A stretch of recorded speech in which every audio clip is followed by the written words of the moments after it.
Everybody's talking at me. CRN, Chuck Wilder here. Let me tell you about my guest, Kimberly Dvorak, D-V-O-R-A-K. She is the award-winning National Security and Border Security Investigative Reporter for TV, radio, and the print media. She is also the Senior Foreign Policy Advisor for the Committee for Responsible Foreign Policy.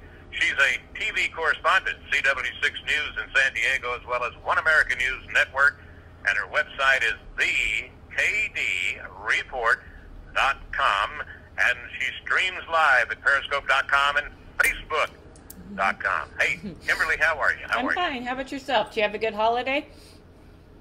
I had a pretty good holiday, yes. How about you? I know you probably were standing in line at all of the gala, is that the right word? The gala invitations, things going on. Yeah. I know you're a lady. Last year I used to do that, but that was before COVID. And this year with COVID, everybody pretty much just shut down and wanted to do everything via Zoom. So not much fun. Oh, but, no. My so son, they didn't have the Marines' big party that you would never miss? Nope. Boy. Yeah, I know. They're wimps as well. I bet I can go back in the days that you and I have been talking and pick out the exact day you didn't get to go. Yeah. It would have showed in your tone, I'm quite sure. Yeah. Wow, talking about the tone, the president, okay, I'm hearing on different reports that the main thing right now for the Democrats, they're in their little vault, is do not let him accomplish anything before January 21st. Nothing. Don't let him get away.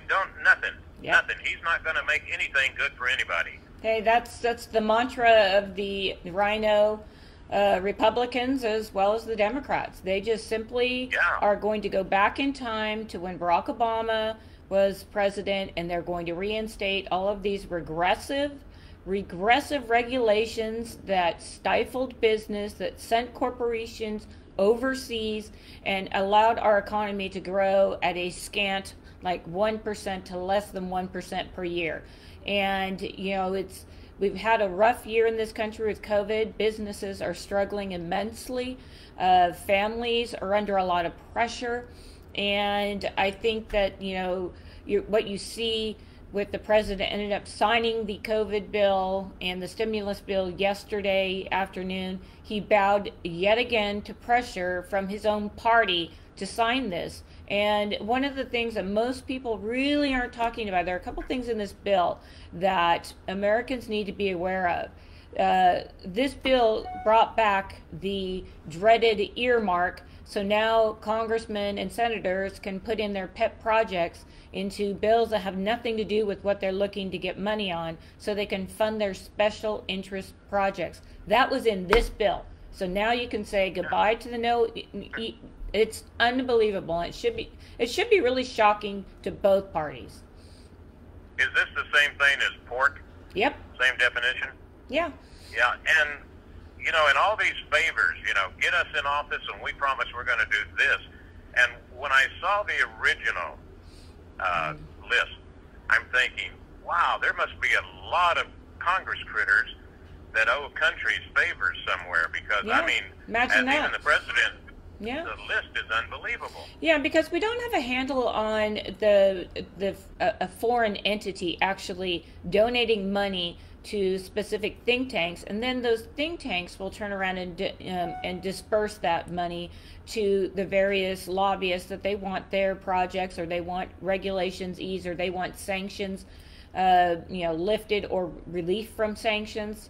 We're going to see the return of all of this, to where all of these bills are going to be thousands of pages. Even AOC, I think a lot of us are like, we really don't agree with her on much, but she did make the point that we can't read 5,000 pages, and we have no idea how to understand this in a day and a half. So it's just, I'm hoping that the progressive end of that party actually starts pulling out of some of these lengthy pieces of legislation that even they cannot even understand. And hopefully some of the Republicans will kind of pull together and form a little more cohesiveness so we can start getting rid of these bills. But the return of earmarks is devastating, in this opinion. We're almost $30 trillion in debt. We have no money. Why are we giving money to Sudan? Why are we giving money to Pakistan for like gender studies? And no troops will be leaving any kind of country around the world, period. That was in this bill. So no troops are going anywhere.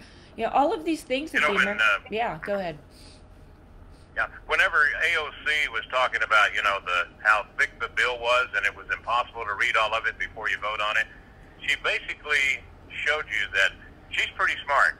She's like a fifth grader that knows there's too much homework. I give her credit for that. Yeah, right?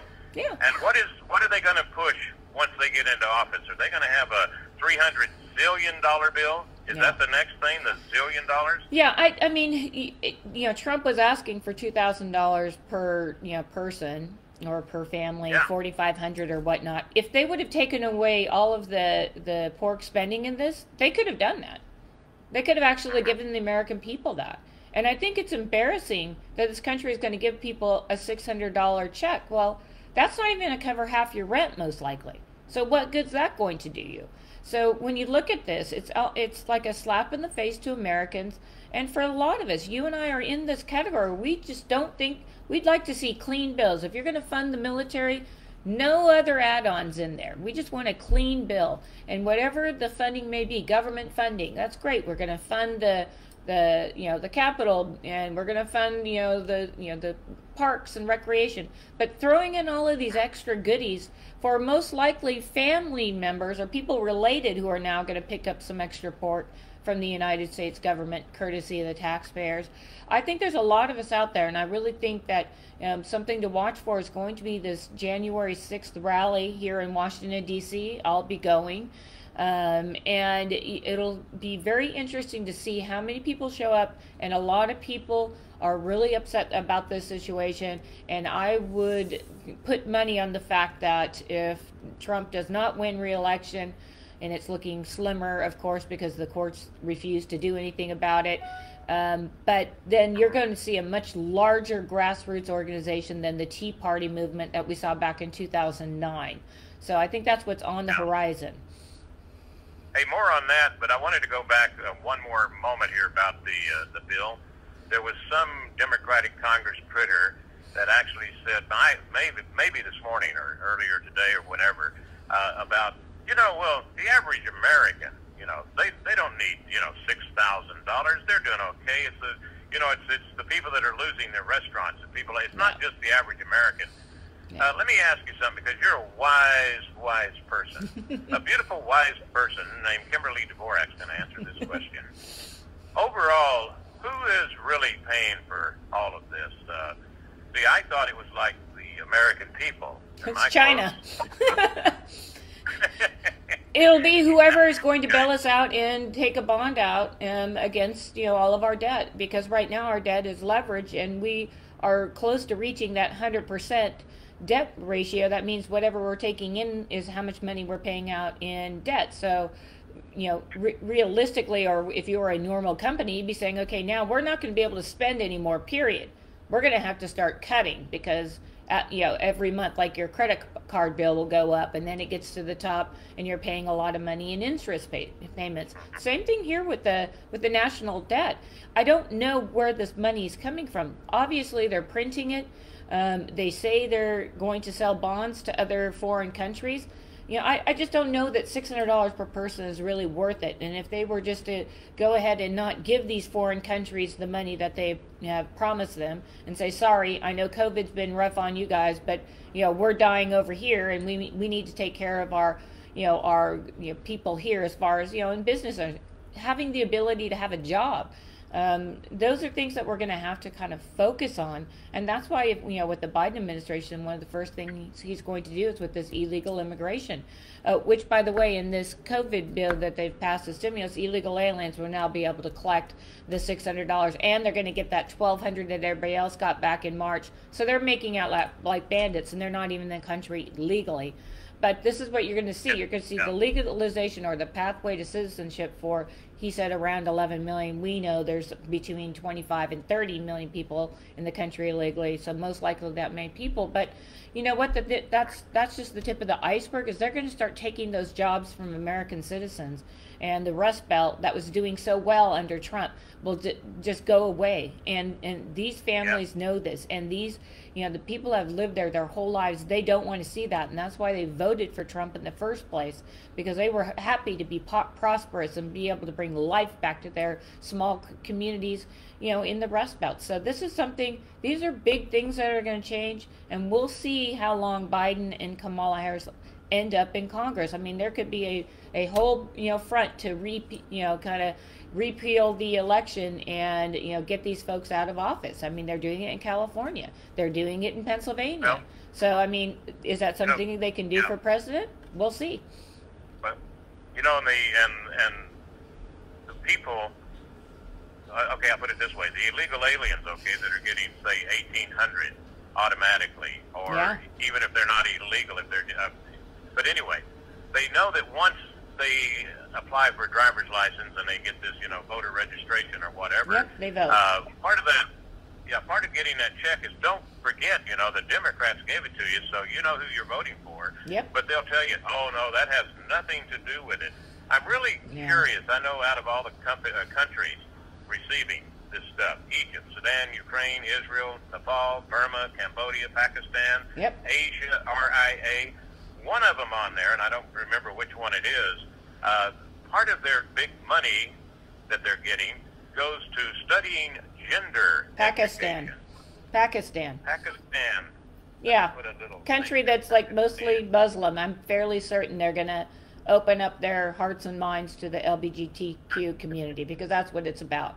And, you know, who's getting that money? I mean, is that coming from maybe some relatives of someone in Congress who might have, you know, family that lives over there in Pakistan? We just don't know. Do you think that Pakistan, like, is going to teach this in their schools? I mean, you've got to be kidding me. And on top of that, it's not like there's a pandemic going on or anything around the globe, and Americans are hurting just as much. People here in the Beltway, they don't get it. They all still have their jobs. Everything is still just, you know, happy-go-lucky. In fact, they're getting paid to stay at home to work. What could be better? They don't realize that outside the Beltway, that's not the way people are living. In Los Angeles, like, this is supposed to at least slow down the process. But on January 1st in California, you're at 2 million people are going to be evicted from their homes and apartments. So, I mean, this is obviously a huge situation that has been incredibly, this is man-made, from the virus from China to the federal government and these governors of these blue states that putting them in complete lockdown. My son flew out from California. We're cruising all over. He's like, oh my God, the mall's up. Oh my God, you can go eat in a restaurant? Like there was nothing going on and just tons of people out. So, and we're not getting it and dying in those numbers. So clearly it's not because we didn't put down the lockdown. It's because the opposite. So they're killing California. They're killing New York.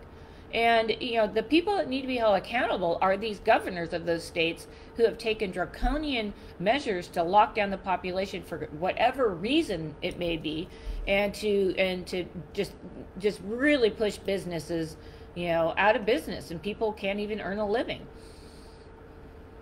Well, and you mentioned the states. All right, two of them, California, Democratic governor, New York, Democratic governor. It's, you know, it's just, isn't it a coincidence that the people that are suffering the most are run by the Democrats?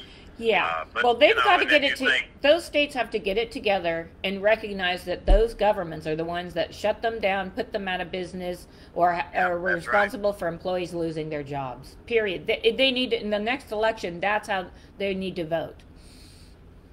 And I'll tell you something, if you think all of a sudden when Mr. Biden gets in, all right, if he does, if you think everything's going to be wonderful, just listen to what he's talking about. He's talking about, I'm automatically going to make everybody wear masks again, you know, for the rest of your life or whatever. Yeah. Let me ask you something here.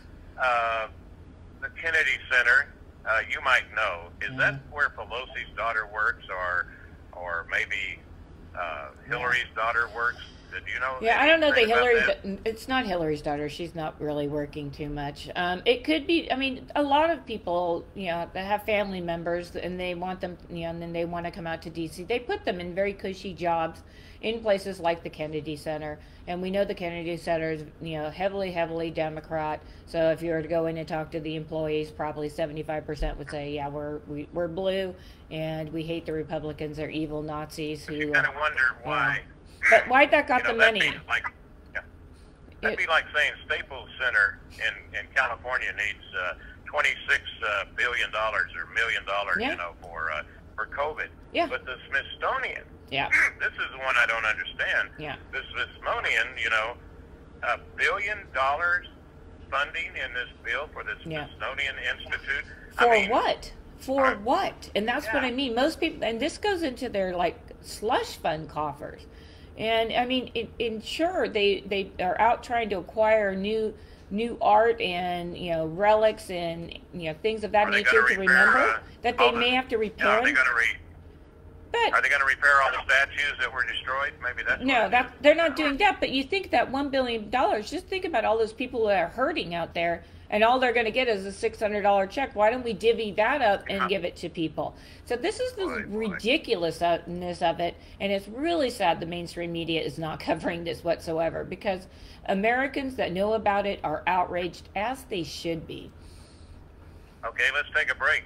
Kimberly Dvorak, I wonder how much money's going to the new Nancy Pelosi wall around her house. Maybe that's included. We don't know because it's too long to read. Kimberly Dvorak, this big rally, January 6th, Washington, D.C., and I think we have one more report before you go there. Yeah.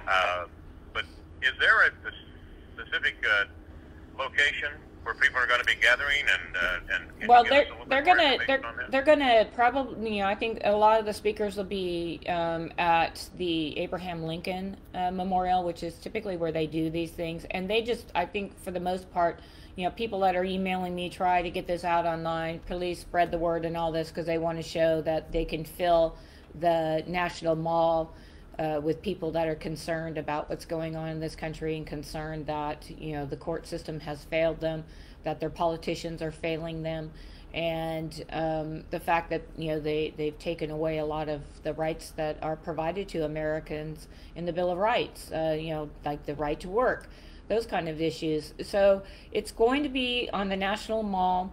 I've got word from people from California. They're getting ready. They're going to make the drive. They're all driving out this way. There's a lot of people coming in from out of town, flying in, staying in. The hotels are filling up. So it's going to be really interesting to see that show of support for the president, and also to let the people know out there that be warned, there's a lot of us, and in fact there are a lot more of us than there are of you, Senate, Congress, and White House. There are a lot more of us, and we care about what happens to this country, and we don't want all these names of military bases to be renamed, and we want to make sure we get back to an America First agenda, where our first priority is and should always be to the American citizenry here. And I think there's going to be a huge share. I have heard from a ton of people this is going to be a really big event.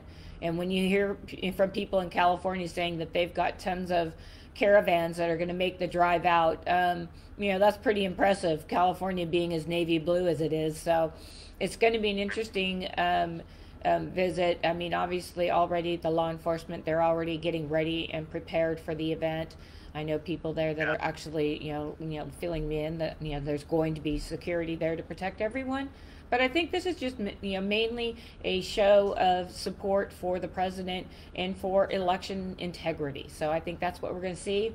And I'm looking forward to going. It's going to be a very interesting next 10 days or so.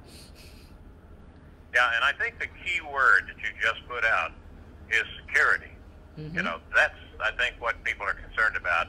Yeah. And they're worried about, Antifa or somebody, saying, oh, no, or even whoever she is, I think it's a she in Washington, D.C., that's not necessarily a friend to Republicans anyway. So I think there's going to be a lot of backlash. Well, the thing I think the thing that you look for will be the Proud Boys and Antifa kind of doing their clashes. And law enforcement in the district, they're prepared for that. They know what to do. They're going to cordon them off.